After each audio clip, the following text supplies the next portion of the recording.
তায়েফের ময়দানে নবী সাল্লাল্লাহু আলাইহি ওয়াসাল্লামকে যখন পাথর মারছে ছেলেরা, তায়েফ থেকে নাখলা অর্থাৎ যেই জায়গা পর্যন্ত পাথর মারতে মারতে নবী সাল্লাল্লাহু আলাইহি সাল্লামকে তাড়াইছে তায়েফের ছেলেরা, কোন কোন বর্ণনায় আছে ওই জায়গার দূরত্ব প্রায় 10 মাইল,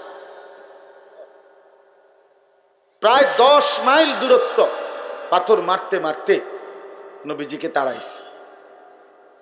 কি পরিমাণ পাথর মারছে, কি পরিমাণ রক্তাক্ত হয়েছেন তিনি। শেষ পর্যন্ত এই নাখলা নামক জায়গায় আইসা একটি খেজুর আঙ্গুরের বাগানে যখন ঢুকছে তো সেই দুষ্ট ছেলেগুলো পাথর মারা থামাইছে, এরপরে তারা ফিরে চলে গেছে। আল্লাহর নবী সাল্লাল্লাহু আলাইহি ওয়াসাল্লামের একটা বিখ্যাত দোয়া আছে, হাদিসের কিতাবে আছে, আমরা পড়ছি বারবার, লম্বা দোয়া। ওই রাতে তায়েফের ময়দান থেকে ফিরে রাত্রি গভীরে পাথরের আঘাতে সারা শরীর যখন রক্তাক্ত, ওই আঙ্গুরের বাগানে রাত্রি নিশীতে একাকী নবী সাল্লাল্লাহু আলাইহি সাল্লাম আল্লাহ তাআলার কাছে দোয়া করছিলেন। সেই দোয়ার মধ্যে নবীজি বলছেন, অনেক লম্বা দোয়া, তার মধ্যে একটা লাইন, একটা অংশ হলো এরকম, ইলা মান তাকিলনি, আয় আল্লাহ আমারে কার কাছে পাঠাইল, আমারে কার কাছে পাঠাইল। কোন মানুষ তাদের নবীকে বুঝি এভাবে মারে, যে তাদের কল্যাণ চায়, যে তাদের আখিরাত সুন্দর করতে চায়, যে তাদেরকে আখিরাতের সন্ধান দিতে চায়, তাকে বুঝি এভাবে মারে। ইলা মান তাকিলনি, আয় আল্লাহ আপনি আমারে কার কাছে পাঠাইলেন, এ কেমন মানুষের কাছে পাঠাইলেন যারা তো কথা তো শুনলই না, এভাবে প্রত্যাখ্যান করল।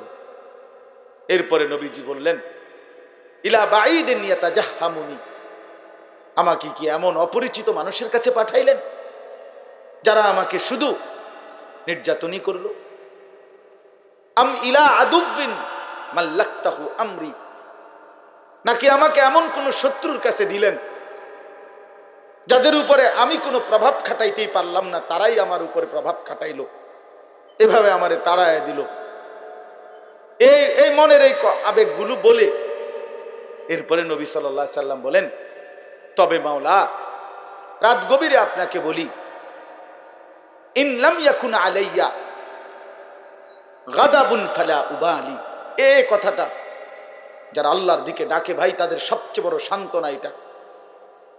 যারা মানুষকে আল্লাহর পথে ডাকে, ঘুরে ঘুরে ডাকে, আল্লাহর নবী সাল্লাল্লাহু আলাইহি সাল্লাম বললেন, তবে মাওলা যদি বলেন আপনি আমার উপরে রাগ করেন নাই, এটা যদি আপনি বলেন তো খোদার কসম মাওলা ফালা উবালি, আমার আর কোনো পরোয়া নাই,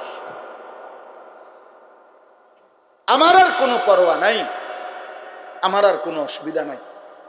আপনি যদি বলেন যে আপনি রাগ করেন নাই আমার উপরে, আপনি আমার উপরে সন্তুষ্ট আছেন, এটা যদি বলেন, তাইলে এইবার দুশমন আমাকে পাথর মারলো না, রক্তাক্ত করলো, আপনি যদি রাগ না করেন তা আমার আর কোনো পরোয়া নাই।